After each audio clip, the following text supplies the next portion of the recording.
gros sujet de la semaine. Est-ce que la critique est devenue folle? C'est un petit peu le... Voilà, pour résumer le sujet, qu'est-ce que c'est? En fait, on s'est rendu compte, et c'est pour rendre le crédit là où il est dû, c'est Anthony qui en a parlé avec Adrien cette semaine, et qui nous a dit...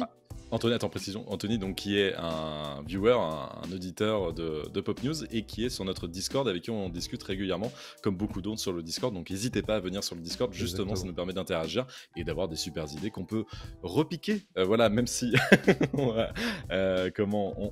va évidemment dire que c'est Anthony qui nous a donné l'idée, mais c'est important pour nous justement de partager des choses avec vous. Donc voilà, bref. Et le message en fait d'Anthony et Adrien, c'était en fait lui il était plus ou moins un peu choqué des mots qui étaient très souvent revenus en fait autour de différents films, etc. Donc lui il a cité notamment masterclass, banger, claqué au sol, des trucs comme ça. Et en fait on se rend compte que sur plus ou moins tous les gros films, il y a ces mêmes adjectifs, ces mêmes substantifs qui sont utilisés. Et donc on s'est dit, mais en fait c'est intéressant comme sujet. Est-ce que ça ne veut pas dire quelque chose de l'état de la critique actuelle? Alors évidemment, pas de la critique, on va dire au sens professionnel du terme, même si on l'évoquera je pense. Il y a évidemment, dans l'ère des réseaux sociaux, la critique, elle est donnée à tous, hein, la capacité de faire une critique. Alors, bon, à une époque... Et nous, les premiers. Et bien sûr, il faut qu'on en parle aussi, puisque nous aussi, on a commencé avec ce podcast qui s'appelait à l'époque Pop Tier, et on proposait nos critiques de films et de séries, parfois de jeux vidéo. Et donc, il faut le dire, nous, on n'est personne, en fait, hein, pour critiquer des œuvres, mais on le fait quand même, parce que on aime le faire. Et je pense que ça, c'est un droit qu'on ne peut pas refuser à tout le monde, en fait. Hein. Tout le monde a le droit d'en parler. Maintenant, après, c'est comment est-ce qu'on parle, en fait, de tout ça? Comment est-ce qu'on traite? C'est ça, comment tu argumentes? Parce que je trouve que la critique permet évidemment de parler d'un film, d'une œuvre en général, ça peut être n'importe quoi, hein. Ça peut être une peinture, une musique, un bouquin, et la critique est essentielle pour moi. Il faut de la critique, mais il faut savoir argumenter surtout derrière. Parce que c'est nul, je le supporterai jamais, j'aime pas qu'on me parle d'une œuvre de cette façon-là. On me dit je n'aime pas ou j'aime pour une raison, pour une autre, et on en débat. En fait, le problème vient de là. C'est aujourd'hui, il y a surtout un côté, on le disait en off, blanc, noir, mauvais, bon, et il n'y a jamais de recul pris, je trouve, sur une œuvre, parce qu'aujourd'hui, il y a beaucoup d'affect, sûrement, aussi, Bien sûr, par rapport à certaines œuvres. Si on parle de ça aujourd'hui, c'est aussi par rapport à Dune 2 qui vient de sortir. Dune 2 qui polarise énormément et qui fait une... Alors, il fait pas forcément consensus, hein, mais tu sens que... oui, un peu quand même. Tu sens que si tu n'aimes pas le film, eh bien, t'es pas dans le bon camp, quoi. C'est-à-dire que il faut vraiment ramer et trouver les bons arguments pour te faire entendre. À l'inverse, un Astérix, l'Empire du Milieu, qui était sorti en début d'année dernière, de Guillaume Canet, c'est la même chose. Si t'aimes pas, t'es dans le bon camp. Si t'aimes bien, vas-y, il va falloir sortir les rames pour t'expliquer, quoi. Je suis d'accord. Il y a des choses qui sont de bon ton d'aimer, et d'autres qu'il est de bon ton de ne pas aimer. Genre, c'est facile, il faut suivre le mouvement, quoi. Moi, ça me gêne. Ça me gêne parce que ça n'apporte rien. Je dis, alors, encore une fois, si vous avez aimé Dune 2, vous avez sûrement raison, en fait, mais tout ça est subjectif, en fait. Je dis pas que vous avez tort, au contraire, vous avez ni tort ni raison, c'est que vous aimez une œuvre, ou c'est tout. Enfin, moi, ça va pas plus loin, quoi. Par contre, on va en débattre. On va peut-être débattre d'une scène en particulier, on va peut-être débattre de la réal, du montage, du casting, de l'acting, de plein de choses comme ça. Mais de dire que c'est un chef-d'œuvre absolu, donc un banger, une masterclass, et on s'arrête là, et tout de suite on va tracher les gens qui disent l'inverse. Non, en fait, ça marche pas. Moi, je ne supporte pas, quoi.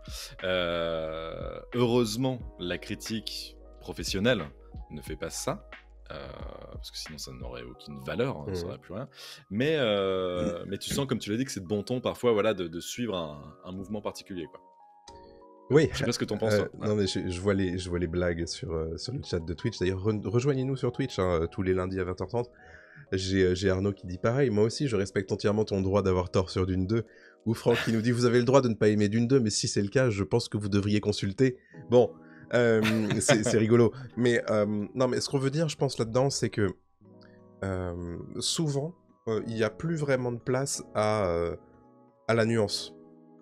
dans ce genre d'avis. Oui, voilà. Et qui sont postés partout, en fait, hein, sur Internet, puisque tout est un endroit où donner son avis, et les gens ont le droit, bien entendu.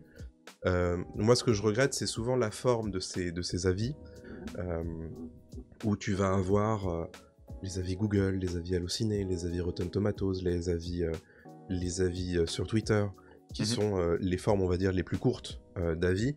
Et donc, la plupart du temps, tu vas avoir une phrase, 2 phrases, 3 phrases pour te dire à quel point soit c'est nul à chier, soit c'est le chef-d'œuvre de la décennie. Et moi, c'est ça que je remets en cause. C'est le fait que c'est soit génial, soit c'est nul. Il y a jamais rien entre les deux. Et moi, souvent, je me rends compte que dans mes avis, beaucoup plus nuancés que ce genre de choses. Alors souvent, on va me dire, oui, mais alors du coup, ton avis, il est pas franc. Mais ouais, mais excusez-moi, mon avis, il est pas franc, mais c'est mon avis. Mais oui, alors, tu vois, déjà, regardez par exemple la critique qu'on a fait tous les deux de Dune partie 2, où les gens avaient l'air de dire qu'ils étaient plutôt d'accord avec moi qu'avec toi. Oui, et en réalité, on disait la même chose. Oui, ça m'a surpris. On est d'accord. C'est étonnant parce que donc on n'a pas défoncé Dune 2. Hein. Non. Moi, sûrement un poil plus que oui, toi. Sans doute. Oui. Mais c'est la forme en fait que j'ai utilisée qui est différente. C'est-à-dire que toi, tu pensais quasi la même chose que moi, mais moi j'ai utilisé une forme peut-être un peu plus hard, un peu plus dure, avec un peu plus de punchline peut-être. Et tout le monde après m'a dit, ah, dis donc, Thomas était vachement plus nuancé. Et, lui, je suis plus d'accord avec lui, quoi. Et parce que humainement, je pense que ça allait dans leur sens quand tu aimes quelque chose et que tu veux pas trop le défoncer, etc. Mais c'est clair. Écoutez notre critique de Dune 2. Allez-y, bien sûr. Mais en fait, et puis il y a un truc aussi avec la critique, c'est que tu peux aimer quelque chose un jour, 2 ans plus tard, tu peux le détester, ou à l'inverse, tu peux dire c'était nul, revenir sur le film ou la série ou le jeu vidéo 2 ans après, tu fais en fait, j'avais tort, j'ai grandi, il y a des thématiques qui me passaient au-dessus avant, maintenant elles me passent plus au-dessus, j'ai vu énormément de films depuis, et donc j'ai beaucoup plus de notions de ce qu'est je sais pas, le montage, la réal, etc., de grammaire cinématographique. Donc en fait je comprends ce qu'il a voulu faire à ce moment-là. C'est au-delà même des références que tu peux avoir dans un film, je parle même juste du métrage et de la façon, tu vois, de mettre en scène un film. En fait c'est ça bouge tout le temps, donc en fait d'être tout de suite et on le sait, YouTube aime beaucoup ça, ou même les sites, il y a beaucoup de sites qui font ça, d'être dans le négatif absolument, d'être dans le truc. L'exemple en date, j'ai pas vu le film, mais le dernier exemple en date, c'était par exemple Madame Web. Pareil, c'est de bon ton de critiquer, de défoncer le film, qui est sûrement très mauvais, je l'entends, je l'ai pas vu, mais j'imagine et je veux bien croire la critique, parce que j'ai lu des critiques aussi avec lesquelles je suis d'accord. Je parle de personnes, je parle de la personne critique, je parle pas du format. Et ces personnes-là, je suis d'accord avec elles en général. Et je me dis, ok, sûrement. Mais ça n'empêche que tu sens qu'il y en a beaucoup qui ont tiré sur l'ambulance pour tirer sur l'ambulance et que c'était un peu fait exprès, quoi. Enfin, Ça, c'est un truc que je reproche beaucoup, notamment au format critique sur YouTube. C'est que c'est beaucoup plus vendeur d'y aller hard sur la critique, voire à être de mauvaise foi, plutôt que d'être neutre dans son titre et dans sa miniature. Et d'être un peu nuancé dans sa critique. Ça ne vous rapportera jamais rien. Non mais en vrai, en tout cas sur YouTube particulièrement. Non mais le fait d'être nuancé, je dis. Ah, excuse-moi, bien sûr, oui, ok. Ouais. Par contre, vous irez voir. Alors, moi, je vous encourage notamment à taper, parce que je m'en étais rendu compte à l'époque, sur YouTube, les Anneaux de pouvoir, le Seigneur des Anneaux, les Anneaux de pouvoir, et tu ne verras que des gens qui n'ont rien à dire de positif sur cette série, parce que c'était, à l'époque, leur niche pour faire de la vue et pour faire de l'engagement. Et ça, moi, je trouve que...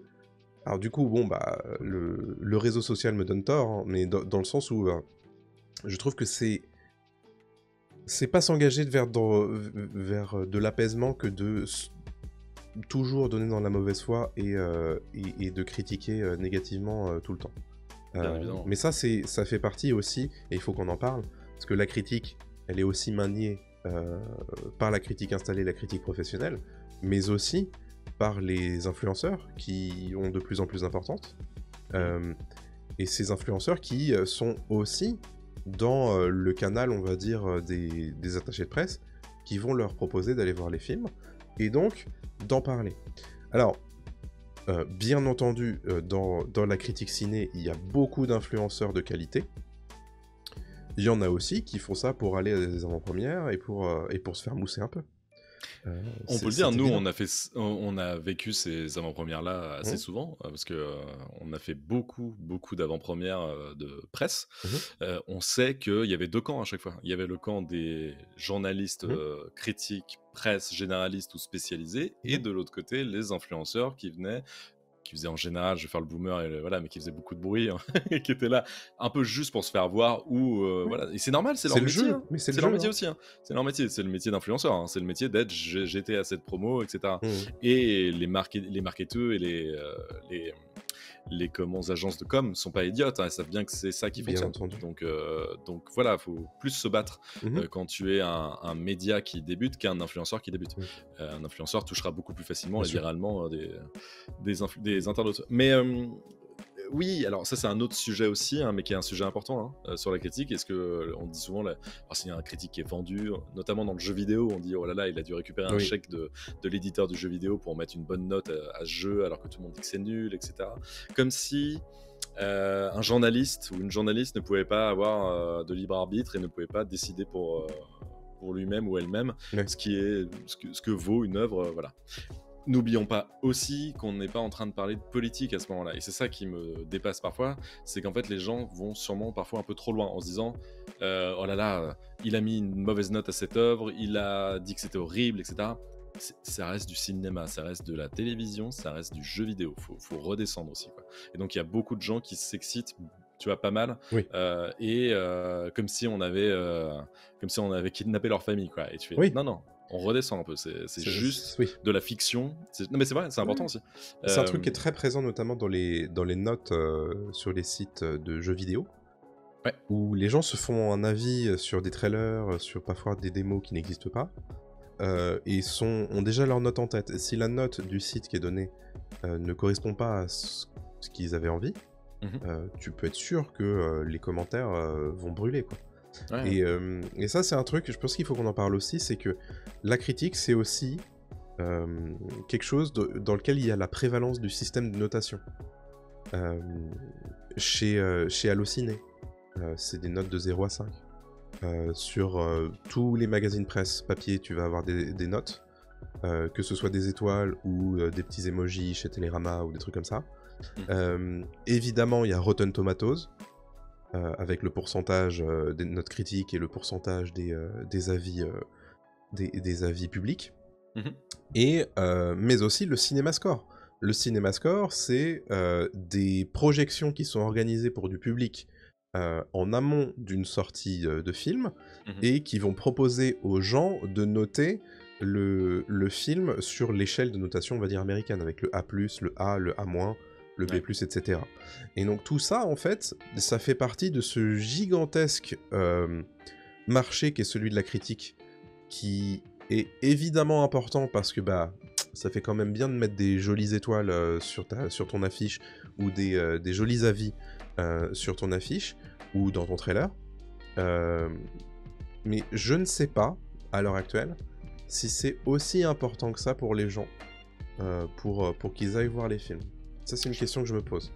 Je pense que ça va dans ton sens. Si t'as envie de voir le film, si tu défends le film, t'es très content qu'il se mange un A+ en CinemaScore, qu'il se mange un 90% sur Rotten Tomatoes, etc. Je pense que ça joue, même moi inconsciemment ça joue. Je me dis par exemple, demain il y a c'est Nous les Leroy qui sort mercredi, le film de Flaubert, du Floodcast. J'en ai beaucoup entendu parler, j'aime bien le Floodcast, j'aime bien tout ça. Si demain je vois 4 sur 5 sur Allociné, je fais ça me confirme que le film est bon, et peut-être que c'est des fois, c'est genre la petite bascule qui fait que je vais me rendre au cinéma. Ou à l'inverse, je fais j'y étais presque, mais en fait non, là 2 sur 5, non, je vais peut-être pas y aller, je vais peut-être attendre qu'il passe à la télé, tu vois. Je dis ça, c'est un exemple, hein, et encore une fois c'est un mécanisme inconscient, donc c'est compliqué. Je parle de la critique avec les notes, mais est-ce que quand tu discutes avec tes potes, avec ta famille, tu leur dis pas je mets vraiment 8 sur 10 à Dune 2 quand tu parles. Non, quand tu critiques un film, quand tu parles d'un film, tu dis j'ai ressenti ça c'était comme ça, j'ai vu ça, machin, etc. Quoi. Et donc, moi, je privilégie toujours les critiques, même si c'est long à lire, ou à écouter, ou à voir, mais les critiques qui font minimum 5 minutes, 10 minutes en vidéo, des critiques papier qui prennent le temps de poser un contexte. Parfois, j'aime bien aussi avoir des papiers d'ambiance, c'est idiot, mais de savoir comment le journaliste l'a vu, à quel moment de sa journée, est-ce qu'il était dans un bon mood, est-ce qu'il s'attendait à un film bon, un mauvais film, est-ce qu'il connaît bien la filmo du réalisateur, est-ce qu'il connaît bien les acteurs, est-ce qu'il découvre cet univers, est-ce qu'il est étranger à tout ça c'est important aussi, tu vois. Pour moi, ça c'est le métier de critique, et ça c'est pas juste de dire ah c'est super, non c'est nul. En fait, vraiment, pour moi, il faut argumenter, mais à fond. Et même au-delà d'argumenter et de faire le poseur en disant hey, regardez, il sait poser sa caméra, il est génial par rapport à telle référence qu'il a fait à Billy Wilder et tout. Génial. Non, c'est très bien. Hein. Mais ça, c'est un truc d'initié dans l'idée, tu vois. Enfin, mais si tu veux aller encore plus loin, vraiment, fais-moi vivre le truc. Et si tu fais vivre le truc, c'est comme quand quelqu'un te raconte une super histoire. Et j'y vais, en fait, j'y crois. Mais il peut te raconter une super histoire en disant que c'est de la merde, hein. Mais au moins, je fais vas-y, c'est vendu, quoi. Je sais pas, je suis peut-être trop loin dans le truc, mais non, mais je comprends ce que tu veux dire. Ça, c'est ce que tu recherches dans une critique. C'est un métier, quoi. C'est un vrai métier. Ouais. Et encore une fois, je le dis, nous, on n'est pas forcément bon là-dedans. Hein. On est personne dans ce truc-là. Mais je reviens sur la remarque d'Anthony dans le chat, qui dit moi, ce qui me dérange beaucoup, c'est qu'un terme, un adjectif très fort et prestigieux est désormais utilisé pour tout et n'importe quoi, au point de le rendre banal, ce terme. Il a perdu de sa saveur, au point même qu'on n'ose plus vraiment l'employer, sachant que beaucoup exagèrent avec et que ça peut passer pour un avis lambda, désormais en ayant pourtant un point solide sur la critique qu'on émet. Et ça, je suis super d'accord. Évidemment, on utilise souvent des mots maintenant, on va dire, outranciers pour retranscrire nos pensées, que ce soit ironiquement ou on va dire objectivement, mais tu vois, moi à chaque fois que je vois le mot masterclass, j'ai un sourire jaune, tu vois. Le mot banger pour moi n'existe pas. Mais tu vois, c'est et à la fois, et je suis persuadé que même les gens qui l'emploient premier degré savent très bien que objectivement, c'est pas bangers qui sont en train ce dont ils sont en train de parler. C'est juste que c'est comme ça qu'on s'exprime. Et donc effectivement, ces termes, ils deviennent galvaudés. Moi, c'est le mot chef-d'œuvre. Je suis toujours très circonspect quand je vois le mot chef-d'œuvre utilisé. Ou génie, pareil. Par exemple. Moi, j'ai tendance à l'utiliser comme ça, à tort et à travers, tu le sais. Mais c'est un tic de langage, c'est un tic d'écriture et de langage. Mais je suis entièrement d'accord, c'est des choses qui réduisent l'œuvre et la critique, en fait. Énormément. Oui, c'est ça. Alors, tu peux le dire, imagine, je dis n'importe quoi, tu fais partie des cahiers du cinéma et tu dis ce film est un banger, mais derrière tu déroules sur 3 pages en disant pourquoi c'est un banger. Oh, bah, ok mec, aucun souci. Par contre, si tu dis juste c'est trop un banger hein, parce que j'adore Christopher Nolan. Ouais, d'accord, mais pourquoi? Explique-toi. Genre, c'est cool, mais elle va plus loin en fait, quoi. Et t'as l'impression que c'est des avis prêt à penser, tu vois. C'est vachement prêt à penser. Oui, mais c'est des avis qui sont aussi faits à l'emporte-pièce et c'est typique des réseaux sociaux. Bien sûr. C'est typique de notre consommation actuelle d'internet et des œuvres. Où on va utiliser le mot masterpiece, le mot masterclass, le mot banger, le mot claqué au sol, et on va utiliser exactement le même on va dire, champ lexical pour le prochain film ou la prochaine série qu'on va juger. Et ça fonctionne pas. Parce que si toutes les séries et tous les films que tu vois dans l'année sont des masterclass, c'est qu'il y a un souci avec ton esprit critique, en fait. Alors, et ça, c'est super intéressant ce que tu dis, parce que ça aussi en vient... Enfin, il faut parler du fait que plus tu vois de films et plus tu vois d'œuvres, plus c'est compliqué d'être critique.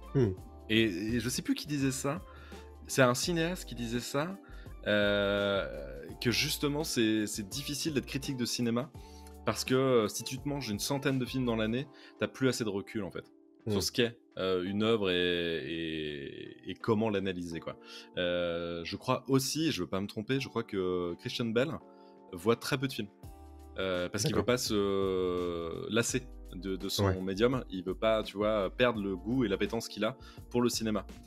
Il en voit des films, mais tu vois, il en voit pas comme comme un critique de cinéma peut en voir, comme beaucoup de réalisateurs, j'imagine, peut en voir. Il y a beaucoup de, oui, il y a quand même aussi beaucoup de réalisateurs qui ne voient pas énormément de films et qui n'ont pas forcément énormément de références, mais ça ne les empêche pas d'être des bons réalisateurs.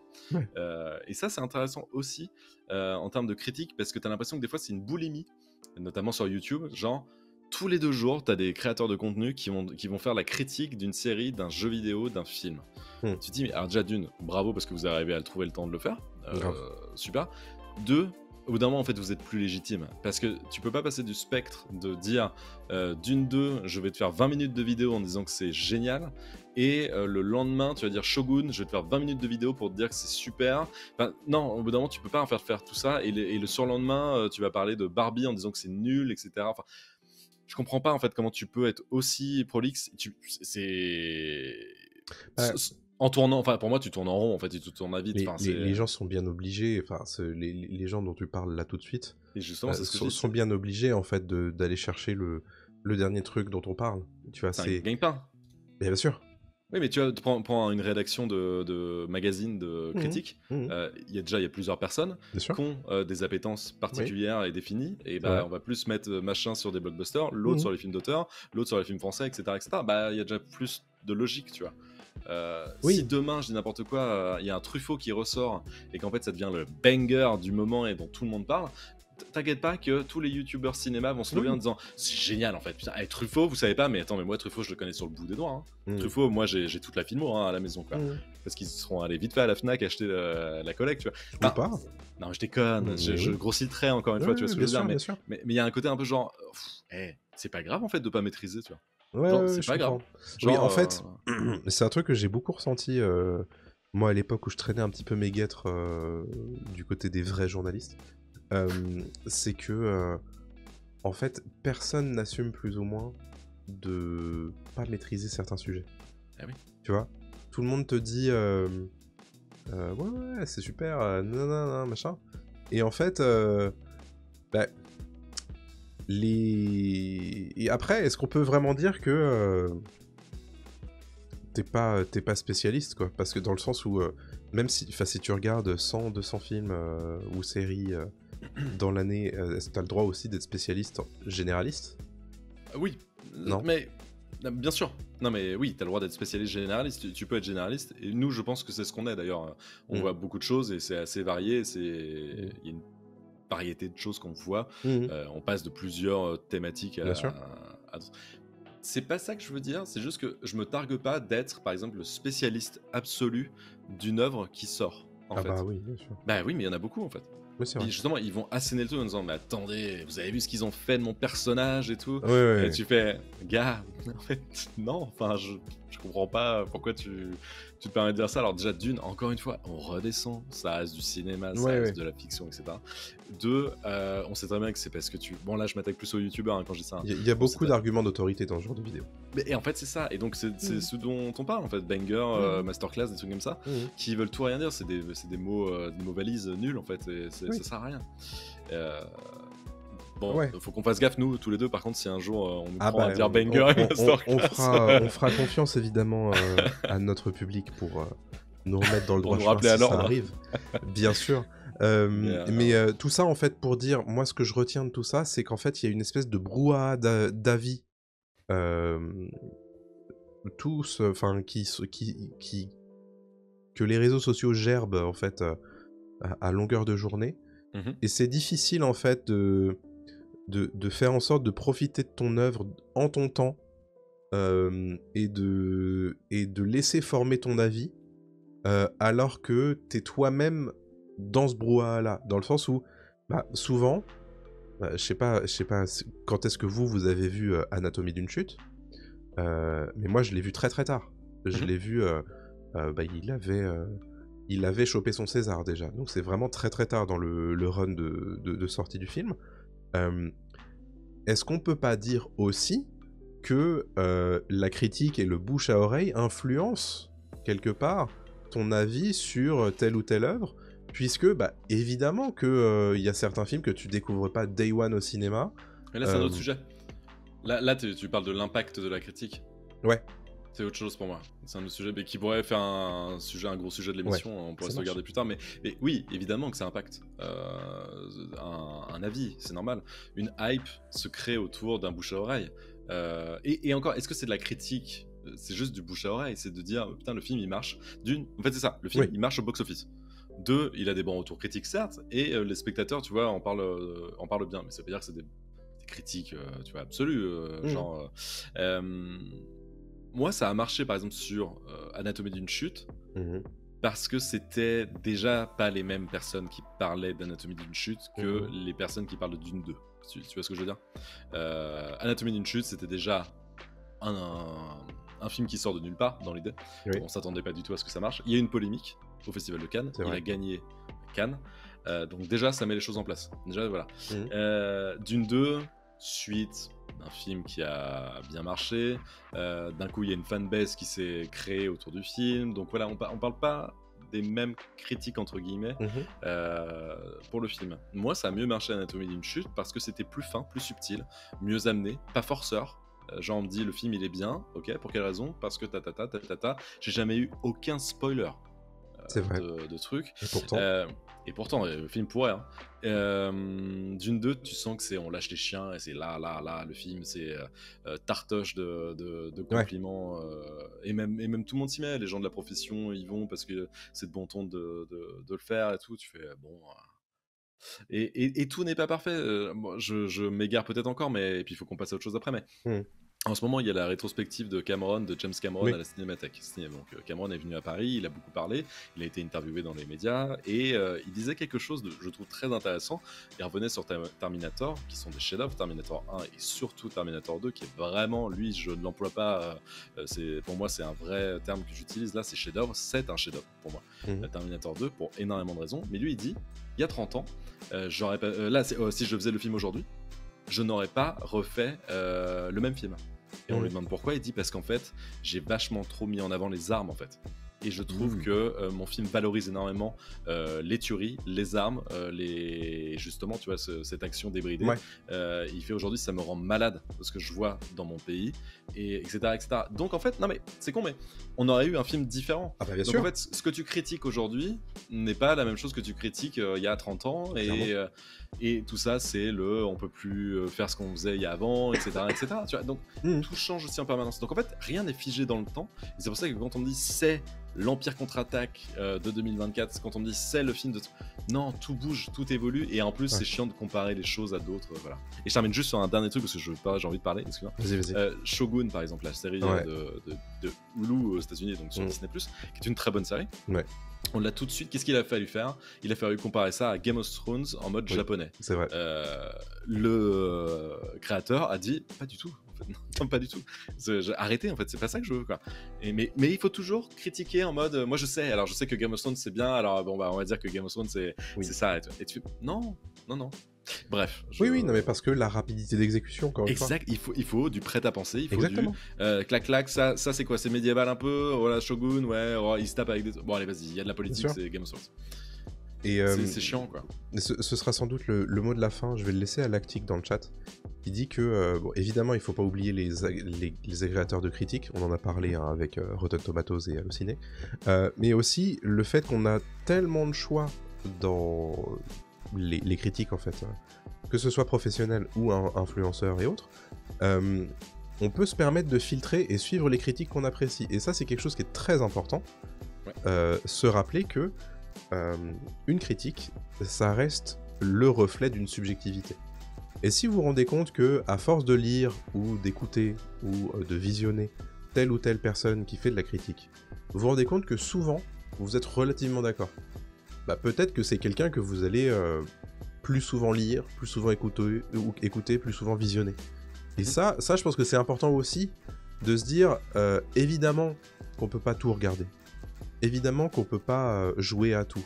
Mais s'il y a quelqu'un qui vous ressemble un petit peu, qui a plus ou moins les mêmes codes, les mêmes avis, ou pas, hein, mais dont vous respectez l'avis, ça peut être intéressant quand même de se dire, ok, mais qu'est-ce qu'il a pensé de Fallout, lui ? S'il a bien aimé, ou s'il trouve ça intéressant, même s'il trouve pas que c'est un chef-d'œuvre, bah peut-être que je vais me laisser tenter. Et ça, je pense que c'est important, c'est aussi le travail de quelqu'un qui consomme un petit peu Internet, de se dire, ok, toutes les sources ne se valent pas, parce que certaines sources n'en sont pas, et peut-être que moi aussi je vais filtrer, je vais faire ma petite bulle, et me dire, ok, alors lui, j'ai souvent pas les mêmes avis, mais je respecte ce qu'il dit, je vais le suivre. Lui, il est souvent similaire à ce que je pense, ça m'intéresse ce qu'il pense. Donc évidemment, ça fait aussi partie de ça. Quand t'as des algorithmes comme TikTok par exemple qui te proposent en fait et qui te gavent de trucs, c'est un peu différent. Il y a